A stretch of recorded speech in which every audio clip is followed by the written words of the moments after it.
Okay mga idol, mga kabalons, mga kabos.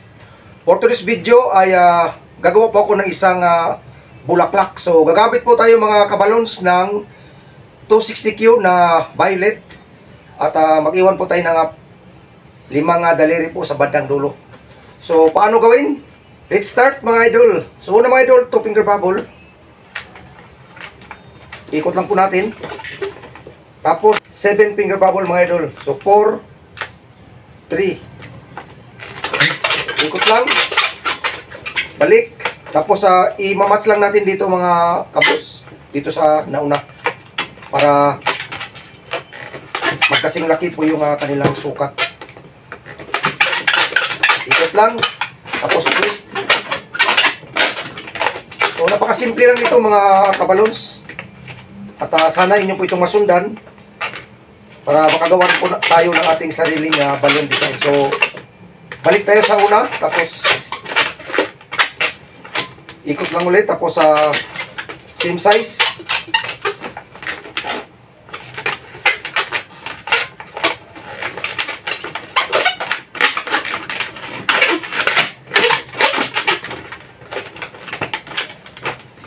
Tapos, ganun pa rin mga tapos, mga kabalon, no? Ikot lang, paulit-ulit lang. I-match lang natin yung laki.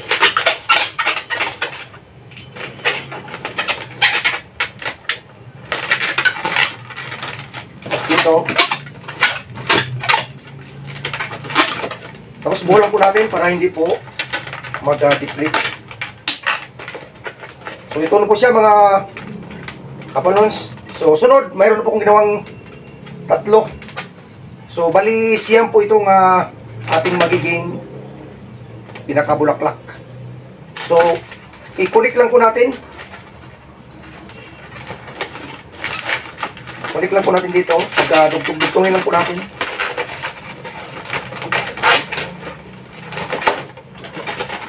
Tapos, ganun din dito sa kabila.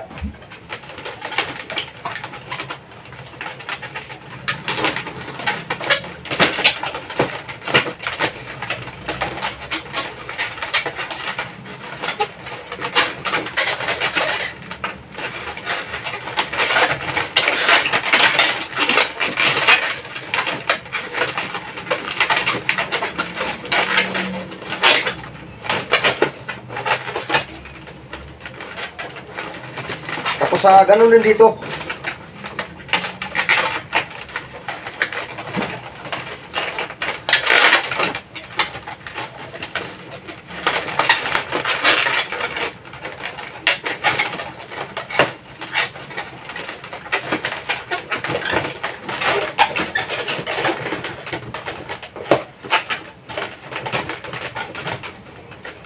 So yun po yung kanyang magiging purma mga kabalons. So sunod is maglalagay pa tayo dito ng kulay red sa pinakakitna para mayroon tayong design. So gagamit po tayo ng pula.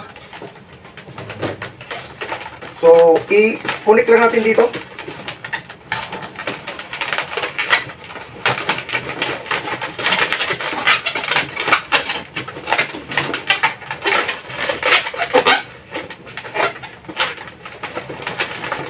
Tapos yung bawat bilog mga kabalons, itong mga bilog na ito, gagawa rin po tayo ng ganun. So idudubol natin yung naunang bilog. So same size lang din para hindi masamang tingnan. So ikot lang. So hanggang makarating po tayo doon sa pinakadulo.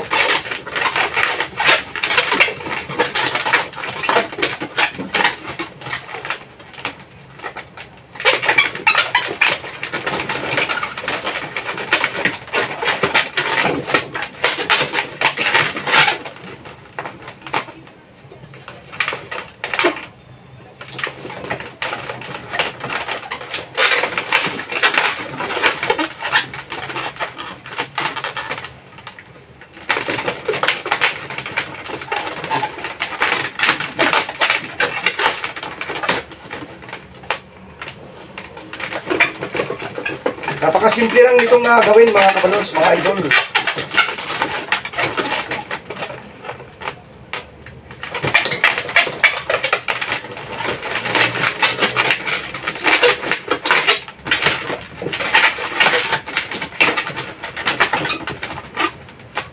dalawa pa.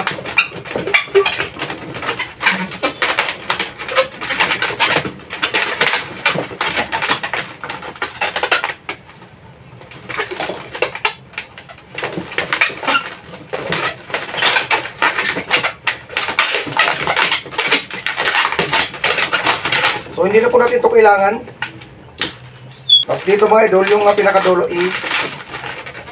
i-lock po natin para hindi po kumawala yung hangin. So iayos ko lang.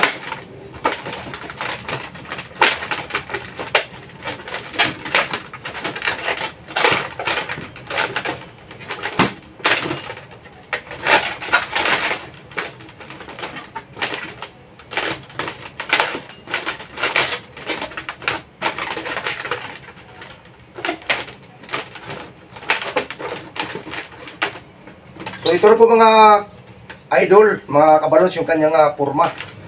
So sa kabila violet, sa kabila red. So dito mga idol, pwede tayo maglagay dito ng 5-inch na round balloons. Dito, magkabilaan. O pwede rin tayong gumamit nito. Depende po mga kabalon sa laki ng ating ginawa. So gagamit po tayo ng 5-inch na round balloons na kulay red at saka kulay violet. So sunod mga idol ay ilalagay na po natin yung sa kanyang pinakasentro dito sa gitna. So ito na po siya mga idol, yung kanyang forma. So bali ipinihit ko lang siya ng kaunti. Tapos ito ilalagay natin sa gitna. So insert lang natin dito mga idol.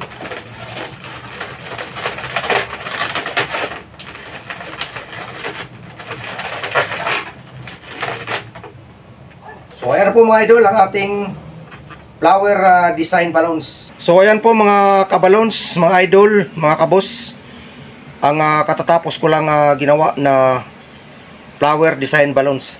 So napakadali lang yan gawin mga idol, at sana ay inyo pong nasundan, at para mayroon po tayong natutunan, at makagawa rin po tayo ng ating sariling flower balloons. So maraming salamat po sa inyong pagsama mula umpisa hanggang dulo ng aking video ito, at hanggang dito na lang, at isang magandang umaga po sa inyong lahat.